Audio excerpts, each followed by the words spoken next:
Guys. അപ്പോൾ ഇന്ന് കോളേജുള്ള ദിവസമായിരുന്നു. കോളേജിൻ്റെ ക്യാൻറ്റീനിൽ ഫുഡ് എന്താണെന്ന് നോക്കിയപ്പോൾ അപ്പം കടലായിരുന്നു. കഴിച്ച് നോക്കിയപ്പോൾ കൊള്ളാം, കുഴപ്പമില്ല, ടേസ്റ്റ് ഉണ്ടായിരുന്നു. വീഡിയോ എടുക്കാമെന്ന് കണ്ടപ്പോൾ അതിൻ്റെ ഓരോന്ന് കാണിക്കുന്നത് 2 എണ്ണം. അപ്പോൾ അന്ന് വെള്ളിയാഴ്ച ആയതുകൊണ്ട് പള്ളിയിൽ പോകാനായിട്ട് ഞാൻ അവനെ കോളേജിൽ നിന്ന് ഇറങ്ങിയായിരുന്നു. ഉച്ചയിൽ വെയിലടിക്കുന്ന സമയത്തും അതിൻ്റെ ഇടയിൽ ക്യൂട്ട്നെസ് കാണിക്കുന്ന മറ്റൊരുത്തൻ. അങ്ങനെ നമ്മൾ ബസ് സ്റ്റോപ്പിലെത്തിയപ്പോൾ നിയമസഭ പോലെ കാലിയായി കിടക്കുന്ന റോഡുകൾ. ഇവരാണ് ഇവിടുത്തെ പരിദൂഷൺ കമ്മിറ്റിയിലെ മെയിൻ മെമ്പേഴ്സ്. അങ്ങനെ കുറച്ചു നേരം ബസ് വല്ലതും വരുന്നുണ്ടോ എന്ന് പറഞ്ഞ് നോക്കിയിരുന്നപ്പോഴാണ് ബസ്സും വരുന്നില്ല, ഒന്നും വരുന്നില്ല. അങ്ങനെ കാത്തിരിപ്പിന് ശേഷം ബസ് വന്ന് ടിക്കറ്റ് എടുത്തിരുന്നപ്പോഴാണ് പറക്കും തള്ളിയുള്ള ബസ്സിനെ പോലെ പറപ്പിക്കുന്ന ഡ്രൈവർ.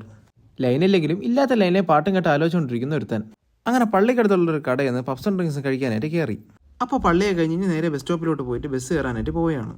അപ്പോൾ ബസ് കിട്ടി. ബസ്സിൽ കയറിയപ്പോൾ നല്ല കാറ്റടിച്ച്. അപ്പോൾ കുറച്ച് നേരം കാറ്റും കൊണ്ടിരുന്നു. അപ്പോൾ ഹോസ്റ്റലെത്തിയപ്പോൾ ഡ്രസ്സൊക്കെ ഒന്ന് മാറ്റാമെന്ന് വിചാരിച്ചു. അപ്പോൾ നമ്മൾ ഡ്രസ്സൊക്കെ മാറ്റി കഴിക്കാമെന്നും പറഞ്ഞ് കഴിക്കാൻ തന്നെ നോക്കിയപ്പോൾ ചോറും രസവും അച്ചാറും ഉണ്ടായിരുന്നു. എന്നാൽ പിന്നെ കഴിച്ചിട്ട് വരാമെന്ന് വിചാരിച്ചു.